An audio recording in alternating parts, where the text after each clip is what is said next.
हुई तो आप कहाँ थे, क्या कर रहे थे? मैं घर पे था, मुझे शोर सुनाई दिया, मैं निकल के बाहर आया तो यहाँ देखा आग लग गई थी। तो दो चार लड़कों को लेकर हम लोग यहाँ पहुँचे, तब तक तीन चार लोगों को हम लोगों ने प्रयास करके निकाला। एक लड़की थी, तीन चार लोग। उसके जरा देर बाद आग ने बहुत प्रचंड रूप धारण कर लिया। उसके बाद में तीन बच्चे ऊपर से जंप किए आपकी आंखों के सामने? जी। तो हम लोग तो ऊपर उठा के उसको किनारे लाया गया, हम लोग लाए। एम्बुलेंस आ गई थी, फायर ब्रिगेड काफ़ी लेट आई, हमारे ख्याल से करीब आग लगने के करीब 40 मिनट बाद, 45 मिनट बाद। तब तक तो सबको राख हो गया होगा। तब तक भयंकर रूप ले लिया था आग ने। तो उसके बाद ना ही कोई निकला। उसके बाद बचाव कार्य चले, करीब 1.5 से 2 घंटे बाद कुछ स्थिति कंट्रोल में हुई। और जब कंट्रोल में स्थिति हुई उसके बाद ही कुछ चीज़ें हो पाई। चिल्लाने की या बचाव की आवाज़ कोई आवाज़ नहीं आई। अंदर से ब्लास्ट जैसे हो रहे थे, अच्छा, फटने की आवाज़ें आ रही थी। फटने जैसी भी जी, आवाज़ आ रही ये आवाज़ें आ रही थी, एसी का ब्लास्ट हो या जो भी हो, फटने की आवाज़ें आ रही थी। धुआं काफ़ी तेज़ था, काफ़ी ऊंचाई तक, और काफ़ी लपटें निकल रही थी, बाहर निकल रही थी लपटें। इधर भी सामने कैंपस में भी कुछ चीज़ें वहाँ से गोले से निकल के बाहर गिर रहे थे। अच्छा अच्छा अच्छा जी। अच्छा, पुलिस कितनी देर में आई है? पुलिस तो आग लगने की सूचना के बाद करीब 10-15 मिनट बाद आ गई थी, लेकिन वो असहाय वाली स्थिति में थी। उससे ज़्यादा तो पब्लिक के लोग मददगार ज़्यादा साबित हो रहे थे।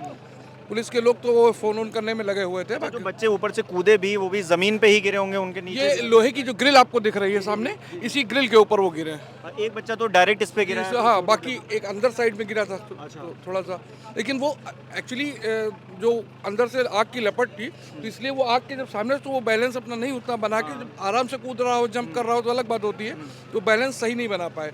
ऐसे कूदते गिरते तो सही सीधे से गिर जाता। कहा जा रहा है एनओसी वगैरह भी नहीं है, नहीं, वो तो कमर्शियल एक्टिविटी हो रही है, सब सारी चीज़ें हैं। इलीगल है। मेरे हिसाब से कमर्शियल एक्टिविटी। ये जो फाइबर लगा है इस वजह से भी शायद ये आग ने ज़्यादा विकराल रूप लिया है। ये जो फाइबर बाहर लगा है, जो ग्लास का इन्होंने वो दिया है ना, ये इस वजह से बच्चे अगर एस्केप करना भी चाहते तो उस वजह से उस ठीक से कूद नहीं पाए हैं। आपको लग रहा है बच्चों को बचाया जा सकता था? अब ये परमिशन ना मिलती तो डेफिनेटली बचाया जा सकता था। बड़ी बड़ी घटनाएं हो रही हैं, दिल्ली में हो चुकी है, लखनऊ में कई घटनाएं हो चुकी हैं। रेजिडेंशियल कॉलोनी में इस तरह का अप्रूवल देना कि अपने आप इस चीज़ को दावत दे रहे हैं कि ये हो कभी। अच्छा, क्योंकि आप लोग यहीं पर रह रहे हैं, आसपास रह रहे हैं, कभी आपने विरोध नहीं किया कि इस तरह की चीज़ें हो रही हैं, भाई बंद होनी चाहिए? अब हमारे विरोध करने से क्या, जब सक्षम लोग यहाँ पे हैं, यहाँ पे जनप्रतिनिधियों को देखना चाहिए और सक्षम अधिकारियों को देखना चाहिए। बड़ी बड़ी तमाम कमर्शियल एक्टिविटी हो रही, जिनकी एनओसी नहीं है, एनओसी है। मैंने तमाम शहर के अंदर ऐसी बिल्डिंग्स हैं जिनमें सेटबैक होना चाहिए, ना सेटबैक होता है। इसमें एक ही एंट्रेंस है, वही एग्जिट है, वही एंट्री है। इन केस के इस टाइप की तमाम सैकड़ों बिल्डिंग अलीगंज में ही आपको मिल जाएंगी, शहर में तो तमाम मिल जाएंगी।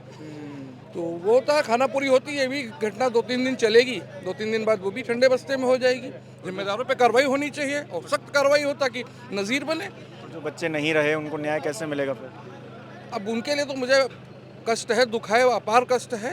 बच्चे छोटे छोटे बच्चे हैं, सब अभी यंग एज है, मेरा बेटा भी लगभग उसी एज का है, तो अपार कष्ट है। और बाकी मुख्यमंत्री जी ने संज्ञान लिया है, अलीगढ़ से वो आए भी थे अभी कुछ देर पहले।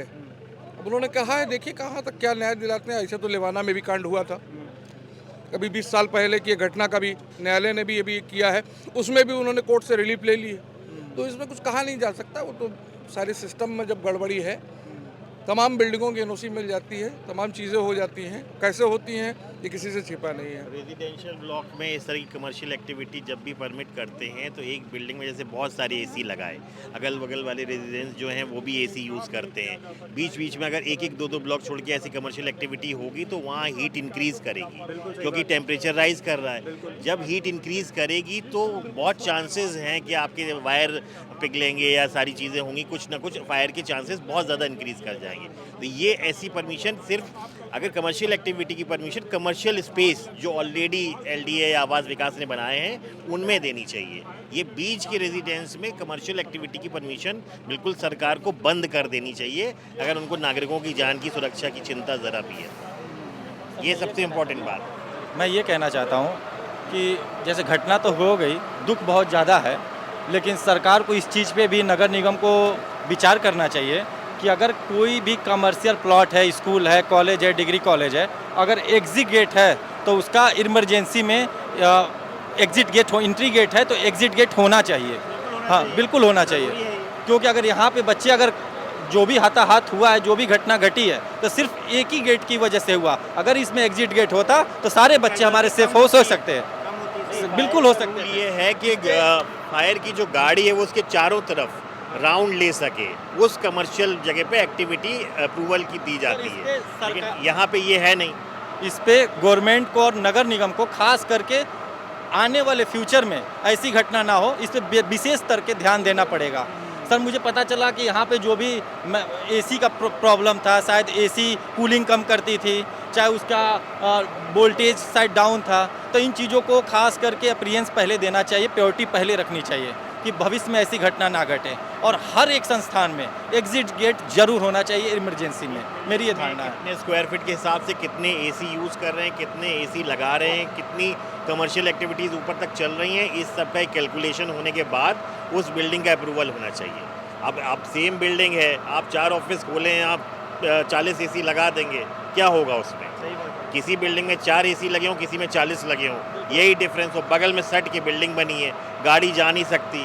तो अभी तो आप लोग बस ये कोशिश करिए कि जो बच्चे प्रॉब्लम में हैं उनका बेस्ट ट्रीटमेंट हो जाए, और उनके भविष्य के लिए भी सरकार कुछ ऐसा करे कि जिससे उनके जीवन में ये जो एक गैप आएगा, इस वजह से जो बच भी जाएंगे, उनको थोड़ा सा एक प्रोत्साहन मिले। बिल्कुल, सुरेश खन्ना जी भी आए थे, योगी जी भी आए थे। अब देखिए उन्होंने कुछ कहा है, आश्वासन दिया है, तो कुछ होगा मे भी, लेकिन अपने आप में बहुत दुखद घटना है। और यहाँ जितने लोग भी रहने वाले हैं, आसपास के लोग हैं, वो बता रहे हैं कि लापरवाही तो हुई है, खुलकर लापरवाही हुई है, लेकिन जिम्मेदारी कब तय होगी और किसकी तय होगी, ये देखना बाकी रहेगा।